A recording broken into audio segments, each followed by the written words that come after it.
I just thought I'd do a short video just to show the air oil separator issue. This is a 2003 Carrera 4S. I've actually only just got the car within the last few days, and on the long drive back after buying it,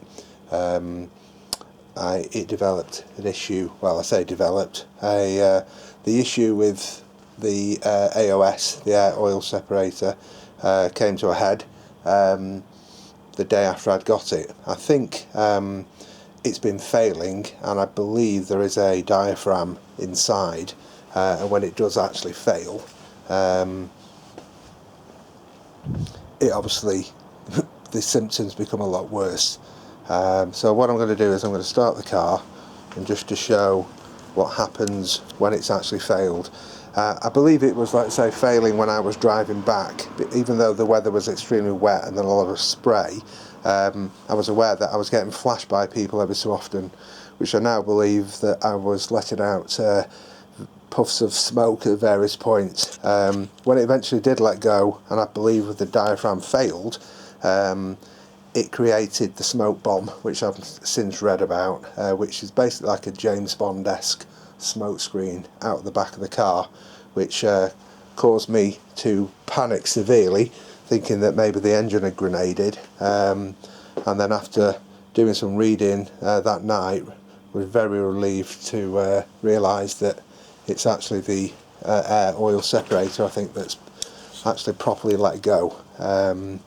So I'll start it up and I'll just show what the car does on tick over, and probably what the best way to diagnose, to know that you've actually got a problem with the air oil separator. When it fails, from what I've read, it pressurises the crankcase, and it basically pulls oil, not in large amounts, but oil into the plenum, and then that makes its way through with air and then into fuel into the cylinders, where it's burnt off as a white grey smoke. And as you probably know, if you've ever dripped oil onto a hot manifold, it doesn't take a lot of oil to make a lot of smoke. When you start the cars, you'll see how you'll diagnose this problem is that it will chuff away out of both exhausts at tick over. So I'll start the car now. So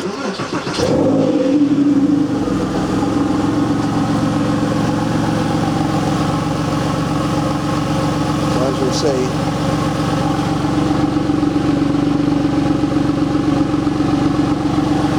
apparently the best way to diagnose that the crank is pressurised is if we release the actual oil filler. You should hear the hissing.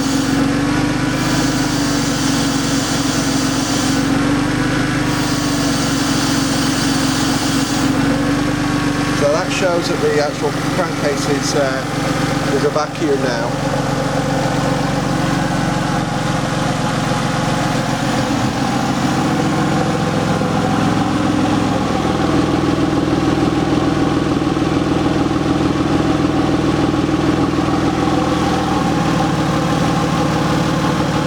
When you actually drive the car, I'll just turn it off. If you can actually still drive the car, and over a run of, I'd say probably 230 miles back, it used about 1 litre of oil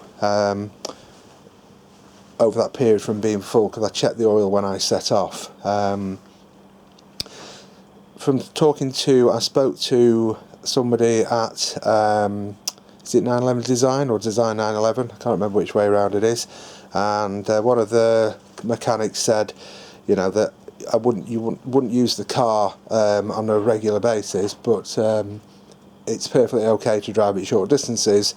So when I drive it to my local indie, who's going to fit the part, which should arrive tomorrow, a short drive at low revs, he said will just produce some smoke. I've just driven it around the block, and it did smoke as the revs rose to 2,500-ish, which I didn't really take it over that, but it wasn't horrendous. It was just more a bit embarrassing more than anything else, because of the amount of smoke that it created. So if you do have this issue, they're the things that I've discovered after doing various research and reading. I'm no expert, but after about 3 hours research and then calling a couple of specialists I also spoke to RPM Technique, and they said the same thing. So I'll report back once I've actually got the part fitted, but I'm 99.9% that is a diagnosis, and it will completely go away once the new part is fitted.